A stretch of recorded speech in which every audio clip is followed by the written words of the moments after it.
महाराष्ट्र में विधानसभा चुनावों को लेकर सियासी सरगर्मियां तेज हो गई हैं।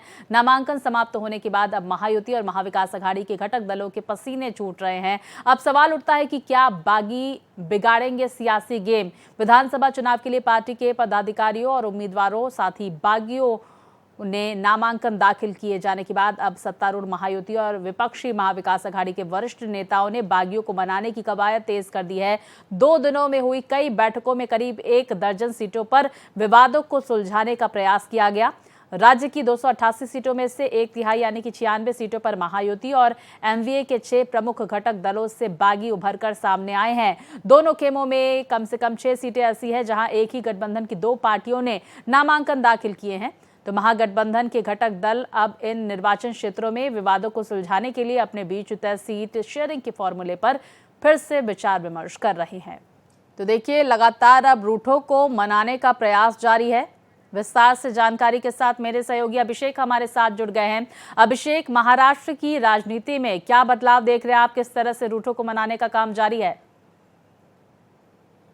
देखिए, 29 तारीख जब आखिरी दिन था नामांकन का, उसके बाद से बागियों को मनाने का सिलसिला शुरू है। दोनों ही तरफ, चाहे महाविकास अघाड़ी हो या महायुति, दोनों ही तरफ उनको लगता है कि अगर बागी खड़े रहे तो उनका खेल खराब हो सकता है। और ऐसे में कई ऐसे प्रमुख इलाके हैं जहां से आज हम खड़े हैं, मीरा भाईंदर में। यहाँ पर भी बागी के तौर पर गीता जैन ने फिर से उम्मीदवारी भर दी है। हालांकि वो पिछली बार विधायक थी, लेकिन उन्हें टिकट नहीं दिया गया।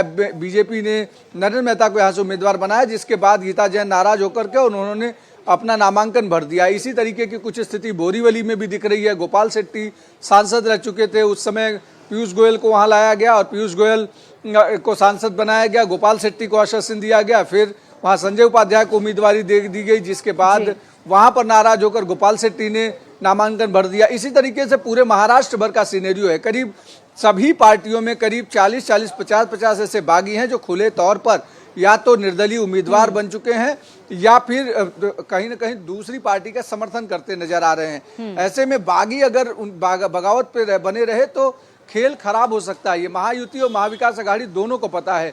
इसीलिए 4 तारीख यानी आखिरी नामांकन की डेट तक सभी बागियों को मनाने की कोशिश हो रही है और उनको हर वो आश्वासन दिया जा रहा है जिससे वो फिर से काम पर लौटे और उनको जो भी उनका घोषित प्रत्याशी है उसके समर्थन में प्रचार करें। इसकी पूरी कोशिश की जा रही है। हालांकि नवाब मलिक को जिस तरीके से अजीत पवार ने एबी फॉर्म दिया, उसके बाद से बीजेपी बगावत के मूड में आ गई है और उन्होंने कहा नवाब मलिक का प्रचार नहीं करेंगे क्योंकि नवाब मलिक का संबंध दाऊद से है। इस तरीके का आरोप उन्होंने लगाया और इसके अलावा तमाम सारी अलग अलग जगहों पर इस तरीके की कवायतें हैं।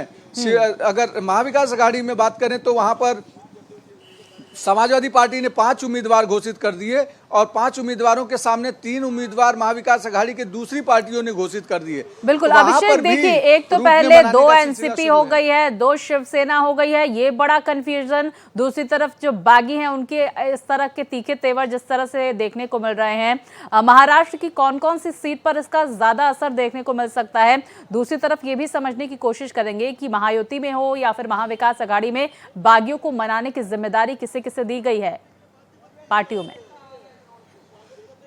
देखिए, निचले स्तर के नेताओं को बागियों को जरूर शीर्ष वरिष्ठ नेतृत्व तक लाने की जिम्मेदारी दी गई है, लेकिन मनाने की जिम्मेदारी वरिष्ठों पर है क्योंकि जिनके बात की क्रेडिबिलिटी है, बागियों को पता है कि निचले आदमी के बात की कोई क्रेडिबिलिटी नहीं है। क्रेडिबिलिटी जब तक नहीं होगी तब तक उनके बात पर सहमत होकर काम करने का कोई नहीं है। बीजेपी से देवेंद्र फडणवीस बागियों को मनाने की कोशिश कर रहे हैं और कांग्रेस में नाना पटोले और रमेश चन्नीथला जो प्रभारी हैं वो मनाने की कोशिश कर रहे हैं जी। अगर शिवसेना की बात करें तो एकनाथ शिंदे खुद मनाने की कोशिश कर रहे हैं। उद्धव ठाकरे में उद्धव ठाकरे मनाने की कोशिश कर रहे हैं।